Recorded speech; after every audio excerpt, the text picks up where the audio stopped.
Olá, tudo bom? Meu nome é Fernando Simplício, seja bem-vindo a mais uma aula e o assunto hoje é redes neurais. Redes neurais para as aplicações de internet das coisas. Um assunto muito atual que é muito importante você assistir esse vídeo do início ao fim. Presta bem atenção nas coisas que eu vou dizer a partir de agora.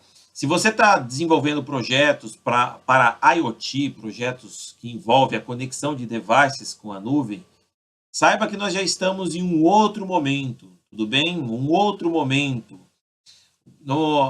Pelo menos há uns 3, 4 anos atrás, uma das dificuldades que nós tínhamos era conectar dispositivos na nuvem, tudo bem? Não que hoje todos esses problemas tenham sido resolvidos, não, nada disso. Continua ainda tendo a sua dificuldade, mas hoje é muito mais fácil de realizar esses procedimentos, visto que já existe diversas infraestruturas de software, de serviços, né, que trafegam tanto como dentro de uma rede local, uma rede na nuvem, por exemplo, serviços em nuvem.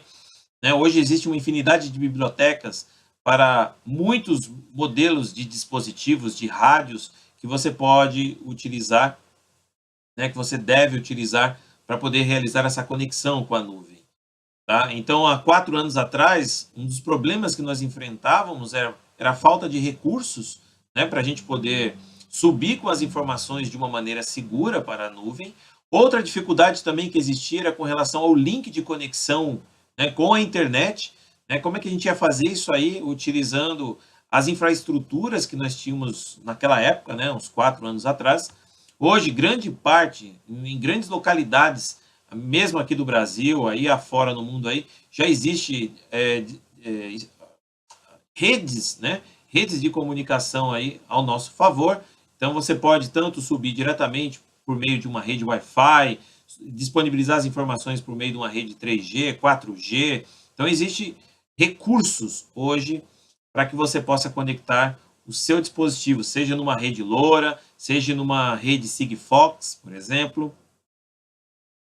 Há alguns anos atrás, nós também tínhamos problema com relação ao armazenamento dessas informações.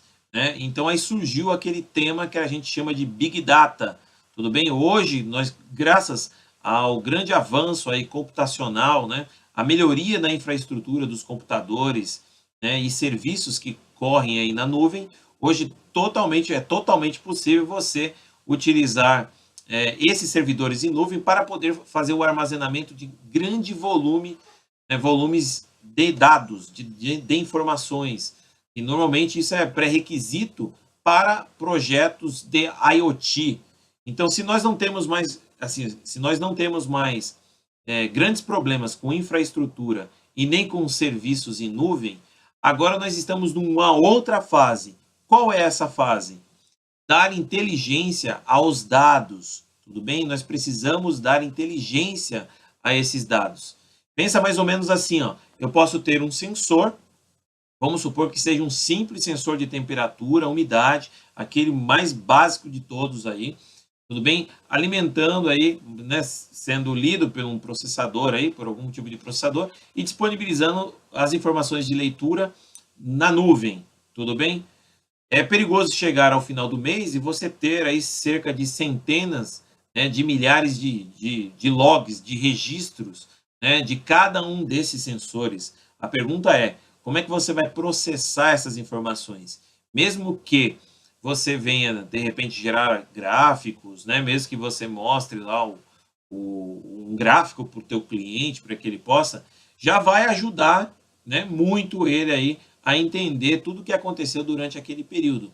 Só que o mais importante de tudo é você começar a criar uma previsão sobre o que vai acontecer, né? O que é possível. Por exemplo, existe uma tendência de acontecer uma falha, por exemplo. Né? Então, a gente pode alertar quando a gente utiliza os dados com uma maneira inteligente, né? De maneira inteligente.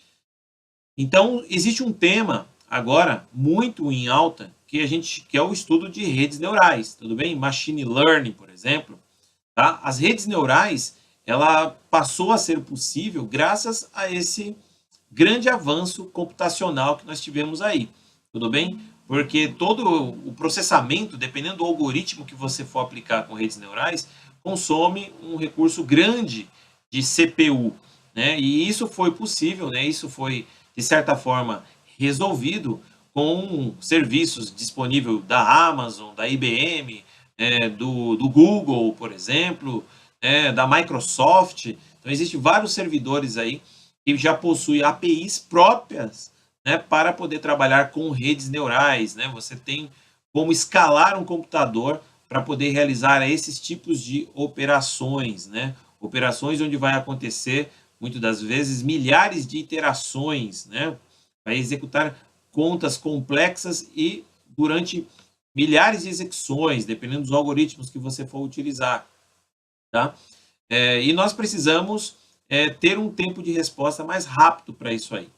Então, pensando nesse cenário, tudo bem? E pensando também nas outras aulas que eu disponibilizei, aonde eu realizei a leitura de um medidor de energia, tudo bem? Um medidor de energia.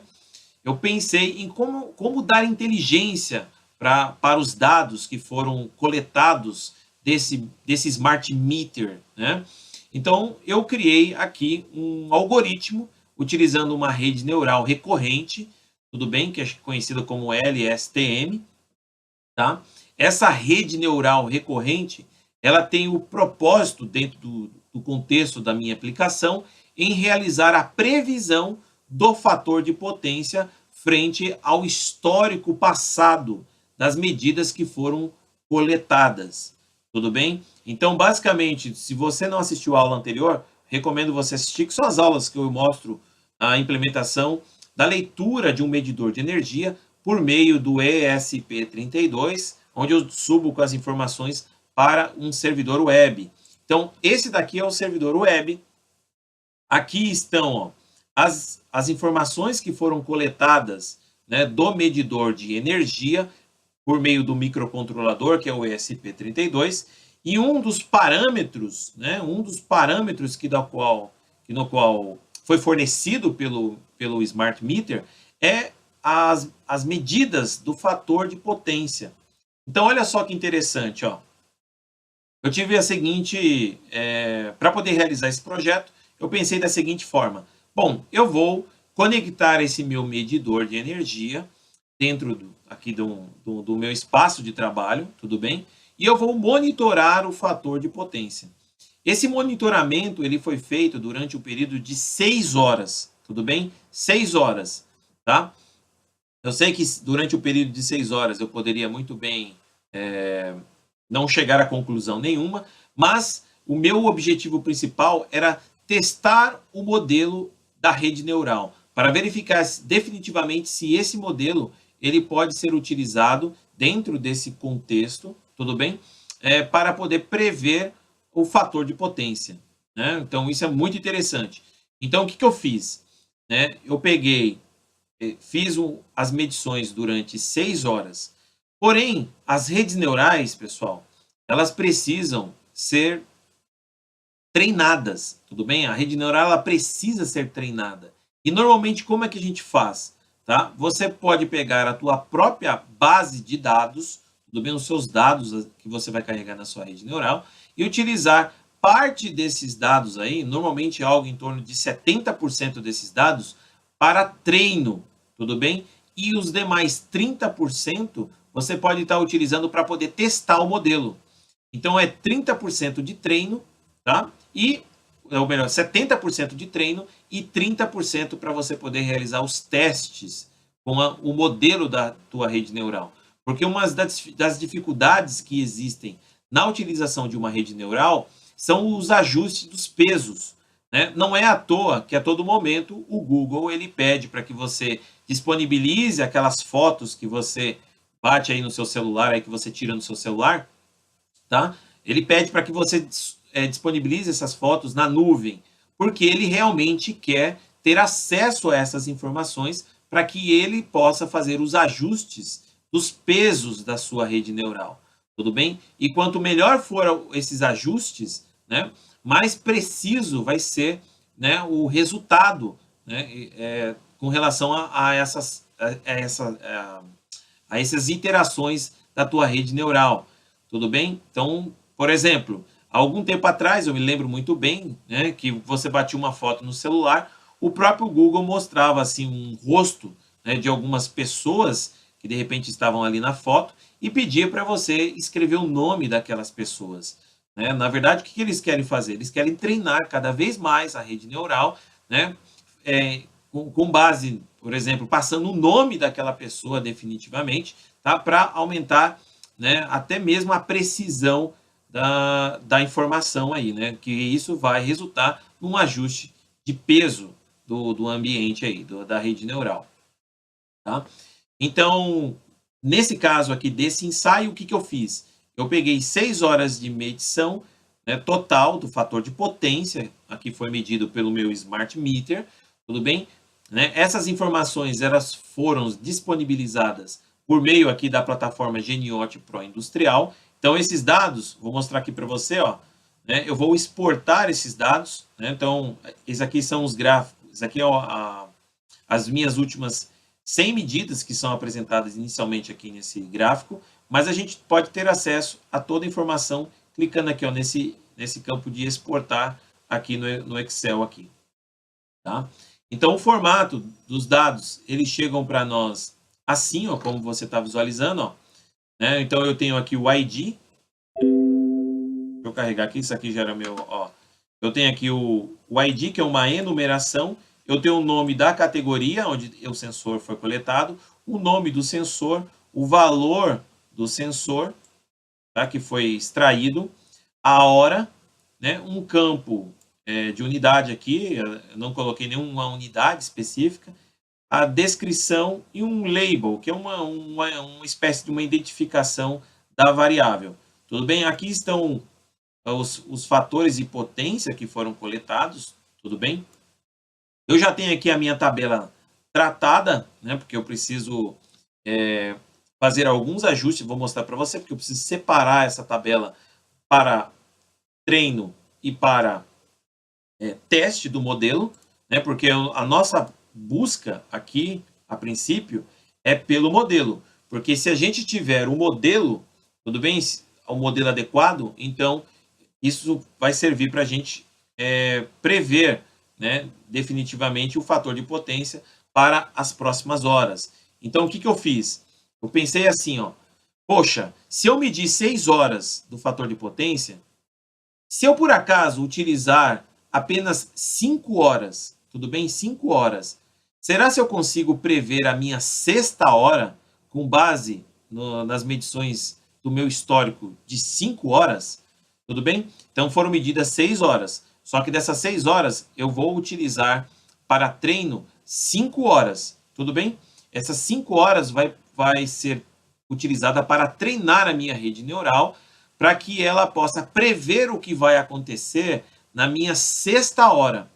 Como eu fiz definitivamente a medição da sexta hora, então eu posso comparar o valor que foi, o resultado que foi extraído da rede neural, tudo bem? Na saída da nossa rede neural, com as informações que definitivamente foram medidas na sexta hora. Então a gente pode comparar e verificar, tanto de uma maneira gráfica, ou até mesmo pela saída, né, do erro, tá? Se o modelo realmente ele está adequado, tá, para a nossa aplicação. Tudo bem? A ideia é basicamente essa daí. Então, para realizar esse procedimento, então eu peguei, vou mostrar aqui para você os algoritmos, tá? Ó, eu peguei aqui a minha tabela de treino, vou começar aqui, ó, que é a minha tabela do fator de potência de treino, e que aonde a minha primeira medição, ó, foi realizada. Isso aqui foi feito. Essa tabela que eu utilizei é uma tabela que eu exportei no dia 5/12, tudo bem? Tá? Eu poderia utilizar exatamente essa mesma tabela, o resultado aqui é o mesmo, tá? Eu só vou utilizar essa tabela que eu estou mostrando para você poder acompanhar, tudo bem? Porque esse trabalho foi um dos trabalhos no qual eu apresentei até para uma das disciplinas do doutorado, tá? Então, eu vou utilizar a mesma tabela que eu utilizei, né, com esses mesmos campos, para poder, para não evitar de ficar fazendo qualquer tipo de ajuste no algoritmo aí, tá tudo bem? Mas eu só abri aqui a tabela que foi extraída aqui da plataforma para você verificar, ó, que, né, são os mesmos campos que você está visualizando aqui, só que ao invés de ser tratado por colunas, nós estamos colocando aqui só o ponto e vírgula, basicamente é isso. Mas o fator de potência são esses dados que estão aqui, ó. Tudo bem? Esses aqui são os dados que estão aqui. Então, nos meus ensaios, a princípio, ó, na tabela de treinamento, eu comecei a fazer as medidas, né, as minhas primeiras medidas, a partir das 17h29 do dia 5/12 de 2018, tá? E meu último valor de medição foi, para essa tabela de treinamento, foi do dia 5/12 de 2008, às 22h59. Tudo bem aqui? Às 22h59. Pode ver que nós estamos no mesmo dia. Então, aqui, como resultado, nós temos na tabela de treinamento cerca de... Vamos começar pela essa enumeração. Então, nós temos cerca de 3.472 dados. Tudo bem? Porque o cabeçalho, né, é necessário ser passado aqui. Já vou falar das infraestruturas de software, tudo bem? Que a gente vai utilizar, que eu utilizei para poder realizar esse procedimento. Então, tá aqui.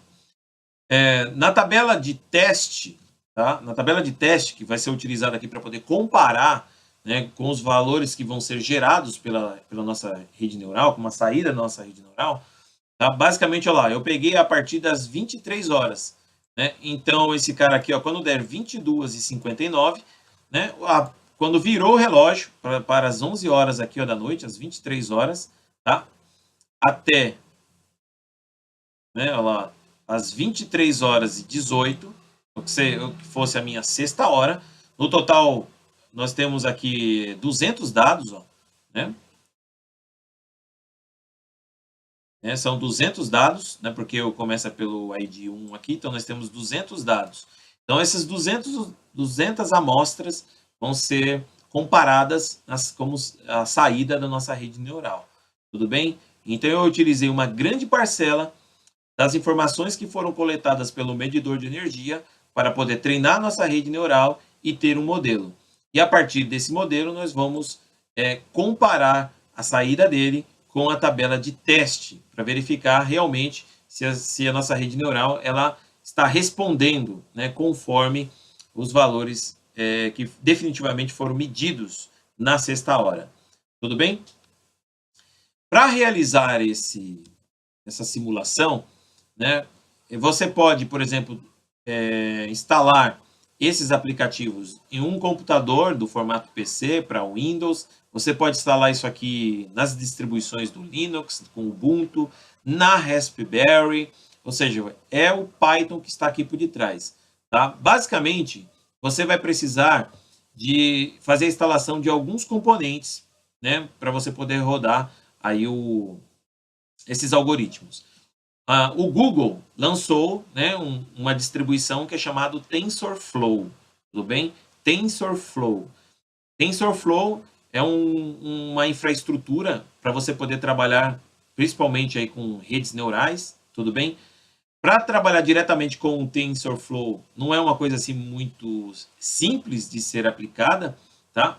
Então, existe uma outra distribuição que faz o uso do TensorFlow, que é o Keras. Tudo bem? O Keras. O Keras, ele é um facilitador aqui, tudo bem? Ele é um SDK, que ele é um facilitador, e para você poder utilizar a rede neural dele, você tem que ter instalado, tá, o TensorFlow. Então, basicamente, você vai pegar lá o teu Python, vai instalar o TensorFlow, vai instalar o Keras, né? Além disso, você precisa fazer outras instalações, como o NumPy. O NumPy é a camada matemática, vamos pensar assim, né? É o banco científico aí. Hoje em dia o Python ele é utilizado para fins científicos, né? Porque existe distribuições de pacotes no Python que faz o uso das operações matemáticas, os algoritmos matemáticos aí clássicos, tudo bem? E também de Fortran, por exemplo, também está por detrás de algumas dessas distribuições matemáticas. Isso favorece ao uso do Python para uso científico, tudo bem? Além disso, normalmente essas redes neurais são todas baseadas em regressões, né? Regressão linear, por exemplo. Para poder trabalhar com as regressões, normalmente você pode utilizar esse sklearn aqui, ele normalmente é mais adequado para você realizar essas operações de regressão, tá? O NumPy é para você fazer as contas, o Pandas, normalmente ele é mais aplicado para você poder trabalhar com as tabelas, né? Para você poder normatizar aí, ou normalizar, tá? Os dados, para poder entrar, né? No próprio Keras, né? Que vai fazer o papel aqui da rede neural. Tudo bem? Então, com esses pacotes que passam a ser o TensorFlow, o Keras, o sklearn, o NumPy, o Pandas e já é o suficiente para você começar a trabalhar aí com algumas aplicações em redes neurais. Né? Se você acessar os próprios sites do Keras, né? entra no Google, digita aí Keras, você vai cair já dentro da página específica onde tem essa distribuição.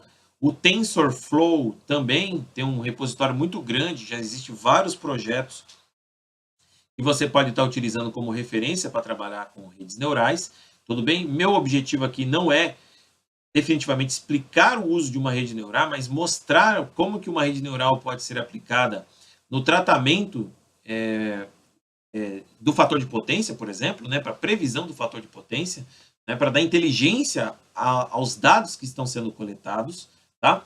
Então, a partir desse momento, o primeiro passo a ser realizado aqui vai ser carregar a minha tabela de treinamento. Eu preciso treinar a minha rede neural. Então, para a gente poder treinar a minha rede neural, então aqui no caso, ó, eu vou ler o arquivo CSV, que é esse arquivo que foi gerado lá pelo Geniot. Obviamente que eu estou utilizando essas tabelas, que eu já separei elas, né? Tudo bem? Já separei elas aqui. Então, aqui existe uma proporção, né, em torno de 95% que eu deixei para treino e 5% para testes, tá bom? Para você poder ter consciência. Em seguida, eu faço a leitura, né, dessa minha tabela de treinamento. Né? Se você analisar aqui pelo formato da minha tabela, o único campo que me interessa aqui em questão passa a ser esse campo aqui, ó, né? Essa enumeração que está passando aqui, ó, essas informações que são do fator de potência. Portanto, a minha rede neural ela vai ter o formato de uma única entrada. Tudo bem? Aqui no caso dessa rede neural, eu tenho várias entradas. A minha rede neural ela vai ter apenas uma única entrada. Tudo bem? A rede neural, normalmente você tem as suas entradas e você tem as suas camadas ocultas e você tem a sua saída. Né? Quando a rede neural ela começa a realizar as operações aqui, né, normalmente existe um fator multiplicativo aqui que passa a ser o peso. O peso, normalmente, ela começa de um valor que pode ser aleatório, tudo bem? E conforme vai acontecendo as iterações, né, conforme vai passando aqui as épocas, aqui, vão sendo feitas os ajustes dos pesos. Afinal de contas, por que a gente precisa saber, por que a gente precisa realizar esses ajustes de pesos? Basicamente, você tem que pensar assim, ó. Aqui eu tenho uma imagem que mostra aqui uma função. Nessa função, existe aqui, ó, por exemplo, um ponto, que é um mínimo global, tudo bem? Esse mínimo global aqui da função, ela vai representar para nós o menor erro, tudo bem? Porque nós estamos buscando exatamente esse valor, que é o menor erro, tudo bem? Que para nós vai ser o nosso ponto de parada, vamos dizer assim. Então, se nós encontrarmos aqui esse mínimo global, para nós, né, se esse mínimo global ele for satisfatório, nós podemos considerá-lo como o nosso ponto de parada. Tudo bem? Porém, nós não sabemos aonde que está esse mínimo global. Então, normalmente a nossa rede neural, ela vai começar a realizar várias iterações aqui, e para cada uma dessas iterações que são feitas, né, entre um neurônio e o outro neurônio, tudo bem? Vão sendo feitos os ajustes dos pesos. Esses ajustes dos pesos, normalmente ele começa com um valor grande, né, um valor maior, tudo bem? E conforme vai acontecendo as épocas, né, normalmente a gente entende como época quando acontece aqui os ajustes dos pesos, né, dos neurônios, tudo bem? Então, quando passar, né, fizer todos esses ajustes de pesos, né, já passou para nós uma época. E aí, vamos para a nossa segunda época, terceira época, vai depender dos parâmetros que você carregar na tua rede neural. Então, ela normalmente começa com um ajuste de peso mais alto, né, e conforme a nossa rede neural ela vai descendo o gradiente, né, ou seja, conforme ela vai descendo em busca de encontrar o mínimo global, é perigoso nossa rede neural, ao invés dela encontrar o mínimo global, ela encontrar o mínimo local, tudo bem? E esses são os problemas que existem quando você utiliza, muitas das vezes, uma rede neural, né, com poucas informações no treino dela aí. Então, você, né, e com poucos neurônios, né, essa questão de ser é muito relativo também, tá? Mas a rede neural ela precisa ser ajustada. Então você precisa determinar quantas camadas ocultas você vai adicionar à sua rede neural, o modelo da rede neural que você vai utilizar, né? Tudo bem? Então é perigoso a gente encontrar um mínimo local e a gente acreditar que esse mínimo local ele seja já o nosso mínimo global, tudo bem? Então normalmente é isso, a rede neural ela vai fazendo a busca aqui da direção, né, da nossa função para poder encontrar esse nosso mínimo global. Nessa descida da nossa rede neural, isso aqui pode gerar para nós alguns problemas, né? Eu achei uma imagem aqui que retrata isso aqui para nós. Vejamos, por exemplo, dependendo do valor do ajuste do peso, pode ser que quando ele chega próximo ao valor do mínimo, né, o valor mínimo global, por exemplo, tá? Quando é feito um novo ajuste de peso, ele faça um salto. E quando ele faz novamente um novo ajuste do peso, ele salta novamente.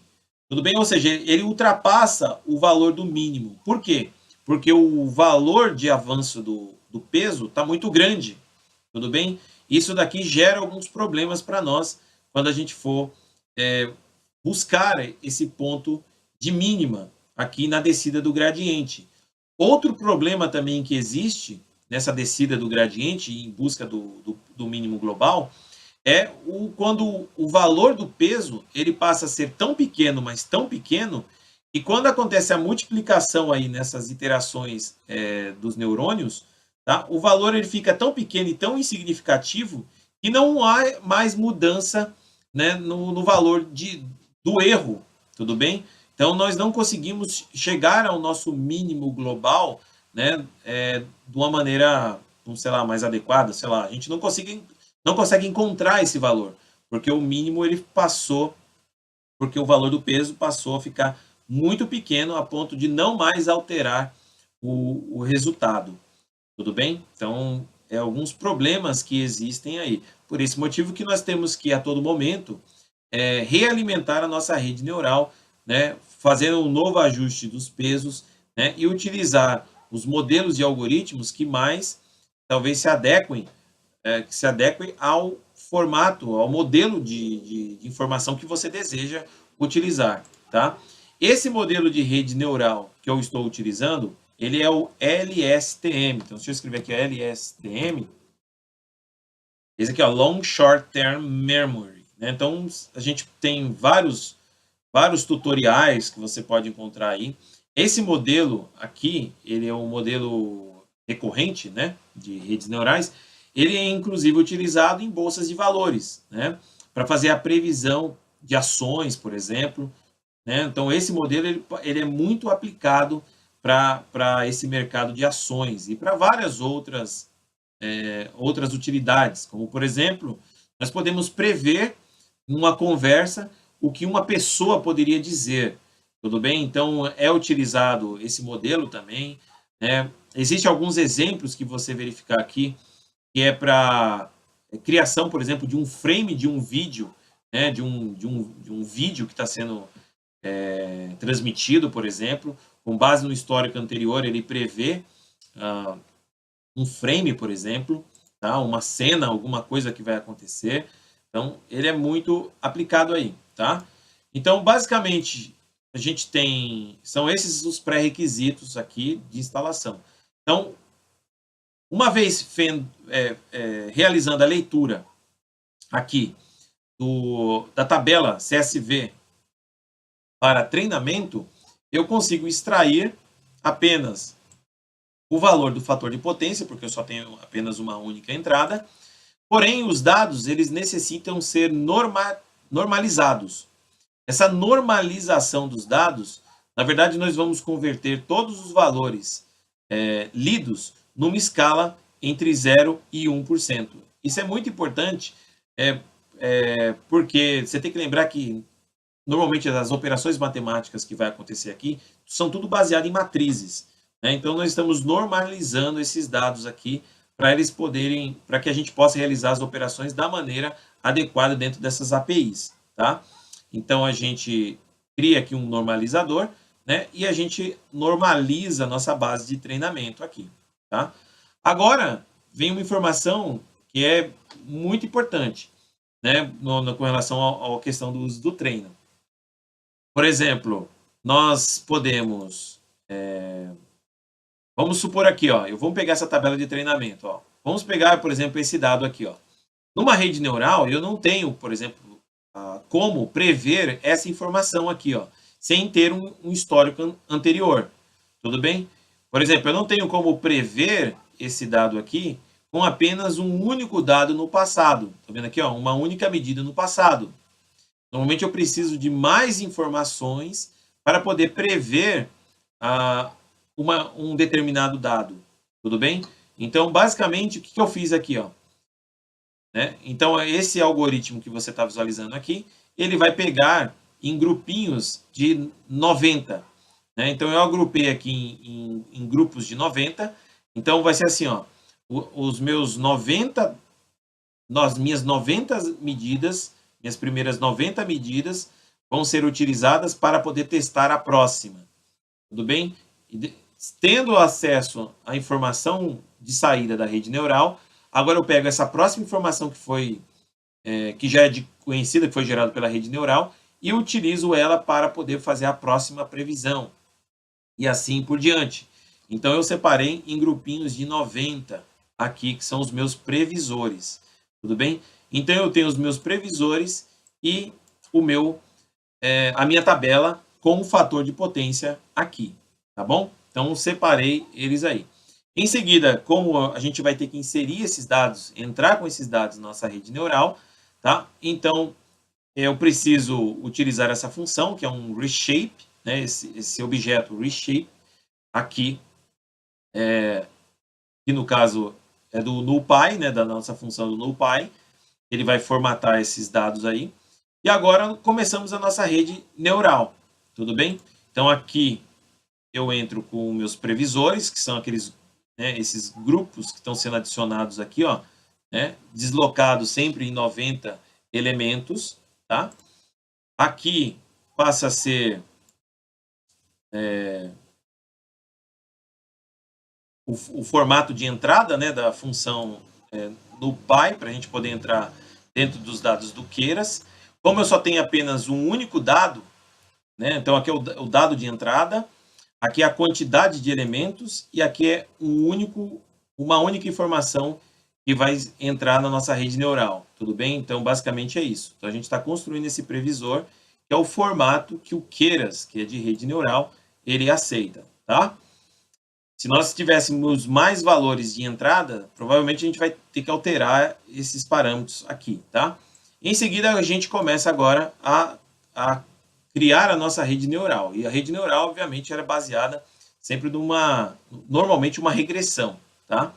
Então, eu inicio aqui o meu regressor, tá? E agora eu vou definir, né? Aqui no caso vai ser quantas camadas ocultas eu vou criar, tudo bem? Quantas camadas ocultas eu vou criar. Então, a princípio, eu crio 100 unidades de memória, tudo bem? 100 unidades de células de memória aqui. Então, se você olhar aqui a rede neural, vamos voltar aquela imagem que estava lá, ó. Por exemplo, eu tenho uma entrada e logo em seguida ela expande para 100 aqui, ó, né? 100 unidades de memória na nossa primeira camada oculta. Como essa rede neural ela vai ter aqui no total 3 camadas ocultas, tudo bem? E uma saída, então esse campo aqui ele retorna true porque a informação vai ser passada para a próxima camada oculta, tudo bem? Né? Passando aqui o previsor com uma única entrada, né? A quantidade de elementos do previsor e uma única entrada, tá? A rede neural ela vai começar a ser treinada, tudo bem? Existe um problema que a gente chama de overfitting, quando uma rede neural é treinada, tá? Então, de repente, ela pode existir alguns problemas. Então, você pode zerar cerca de 30% das informações que vão ser treinadas para evitar esse problema de overfitting aqui, tudo bem? Então, basicamente, é uma característica, depois vocês dão uma olhada aí, dentro desse método chamado dropout, tá bom? Em seguida, minha próxima camada oculta eu coloco com o valor 50, tá? Então, tem 50 células de memória, unidades de células de memória aqui, tá? A minha próxima camada tem 50 também. Então, é de 1, né? Se expande para 100, tá? E como aqui encerra, vai ser minha última camada, então eu não tenho mais esse return true, né? E com apenas uma única saída. Esse activation aqui, ele como que a informação vai ser representada na saída, tá bom? Então vai ser existe vários tipos de regressão, né? Aqui vai ser aplicada a regressão linear, tá? Que é o padrão. Ok. Agora, existem alguns algoritmos que são aplicados para poder evitar problemas, como o que foi comentado anteriormente aí, ó. Né? Esses problemas na descida do gradiente. Cadê ele? Ó? Isso aqui, ó, na descida do gradiente, tá? Que são esses algoritmos, né? Que são esses otimizadores, tá? Ok. Agora, quantas épocas você vai realizar, né, no seu ensaio? Quantas vezes vai acontecer esses ajustes de pesos, né, em todos os seus neurônios aí, quando acontecer essa troca aí? Por exemplo, se eu especificar apenas 2 épocas, pode ser que o meu erro de saída seja alto. Então, eu sou obrigado a aumentar esse parâmetro. Tudo bem? O número de camadas ocultas da nossa rede neural, ela também influencia, né, no aprendizado da nossa rede neural. Então, um dos parâmetros aqui, que eu vou tentar mostrar para você, o impacto disso aqui é esse número de épocas. Então, por exemplo, aqui está selecionado como 2, tá? Eu vou simular como 2 para poder acontecer uma simulação mais rápido. Ok. Uma vez que esses dados foram gerados, agora eu tenho informação de treino, tudo bem? Agora, eu preciso comparar a informação de treino com as informações de teste, que é essa minha próxima tabela. Então, eu faço a mesma coisa, ó. Faço a leitura, né, aqui da minha tabela. Isso aqui é feito usando o Pandas, né, que ele é muito bom para ferramenta para fazer esse tipo de leitura. Extraio aqui o fator de potência, que é da tabela de teste, agora, tá? Né? Aqui eu vou fazer um ajuste, né, da tabela que foi treinada com a tabela que foi lida. Tudo bem? Ou seja, isso aqui é só um ajuste que eu estou realizando para poder adequar, porque eu vou plotar um gráfico sobre o outro. Tudo bem? Os dados, normalmente aqui, ó, eu mudo ele novamente, né, porque eu converti ele de 0 a 1, as informações, então eu vou converter ele novamente num outro formato. E o restante aqui abaixo é só para poder plotar um gráfico, tudo bem? Plotar o gráfico, aqui ajustar os textos de entrada e fazer o plot do gráfico, colocando aqui as cores e tudo. Vamos rodar isso aqui para você poder visualizar. Então, obviamente, isso aqui está rodando em Python, você tem que ter o Python instalado no seu computador. Tá? Normalmente, o Keras ele pode rodar no Python 2, no Python 3. O TensorFlow normalmente é adequado você usar o Python 3, é mais recomendado você usar o Python 3, tá bom? Então, agora ele está trabalhando aqui para mim. Daqui a pouco vai começar os ajustes das operações das épocas.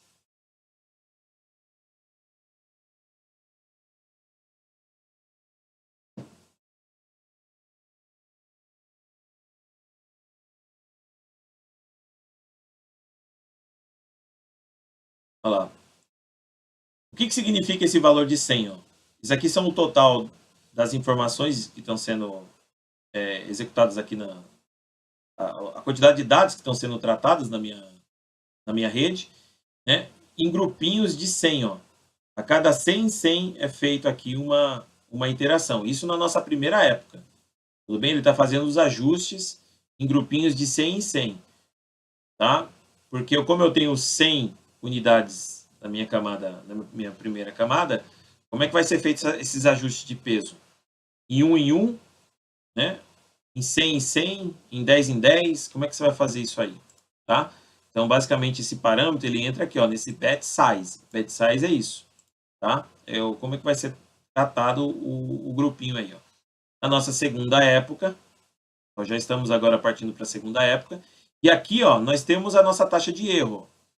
Repare que ele começa com uma taxa de erro de 0,3, e conforme vai acontecendo as iterações, aqui os ajustes de peso da rede neural, ela começa a diminuir o seu valor, ó. Começa a diminuir, diminuir, diminuir. Então, até a primeira época, né? Até a nossa primeira época, que pouco a gente já vou comentar, ó, nós temos aqui 0,04. Né? Quando a gente chegou na nossa segunda época, já temos aqui uma taxa de erro de 0,0183. Então, com isso, nós conseguimos ter aqui esse resultado.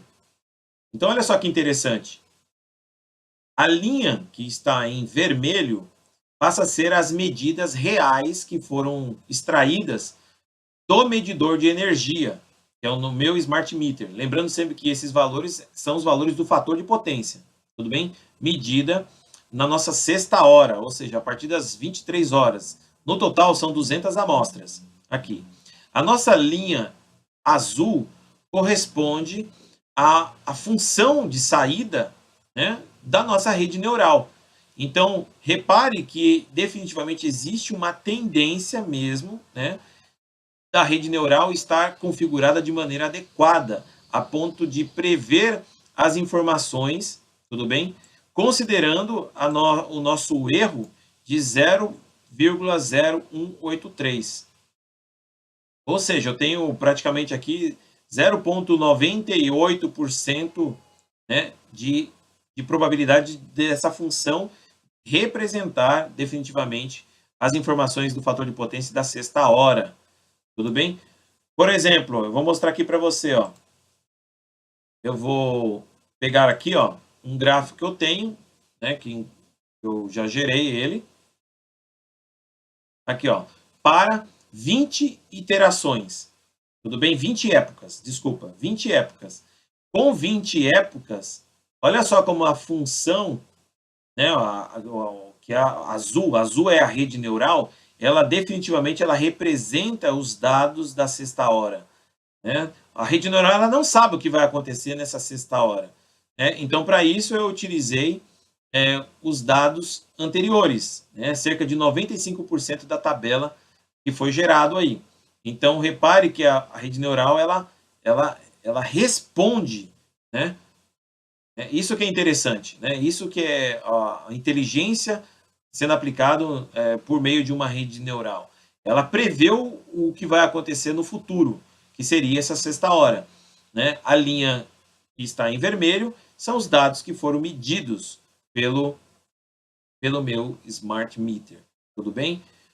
Por que na simulação aqui eu não coloquei para 20 épocas, né? Eu poderia colocar, mas isso aqui vai demorar cerca de 20 minutos, 19 a 20 minutos, para poder gerar esse gráfico aqui. Isso que eu estou trabalhando num computador localhost, ou seja, eu estou aqui no meu computador pessoal, isso aqui não está rodando na nuvem, tá? Esse computador aqui, ele passa a ser um Core i7, está rodando aqui com Windows 7, com Windows 8, mas é o Core i7, tá bom? Tem, acho que 8 GB de memória RAM e estou dentro de um ambiente controlado aí. Normalmente, quando você utiliza servidores na nuvem, cara, você paga caro para ter um processador dual core, né? Então, isso é muito importante, porque essas medidas que são extraídas assim em tempo real, essas coisas assim que acontecem muito rápido que você vê por aí, normalmente você precisa de uma infraestrutura computacional muito forte.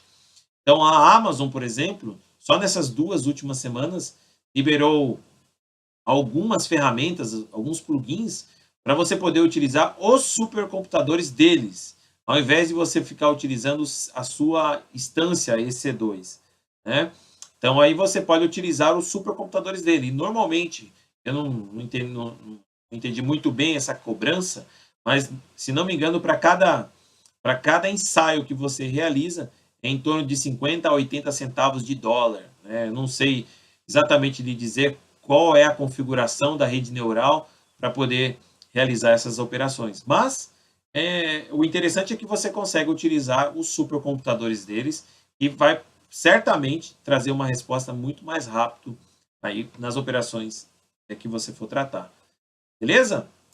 Então é isso aí, né? Não é exatamente uma aula de rede neural, mas pelo menos serviu aí como um bom, acho que, tutorial ou caminho para você poder ter uma visão sobre aplicações de redes neurais, né, sendo aplicados nessa nossa área de sistemas embarcados, né, visto que eu já mostrei como é que a gente pode, por exemplo, fazer a leitura de um medidor de energias, disponibilizar essas informações, e agora nós podemos começar a dar inteligência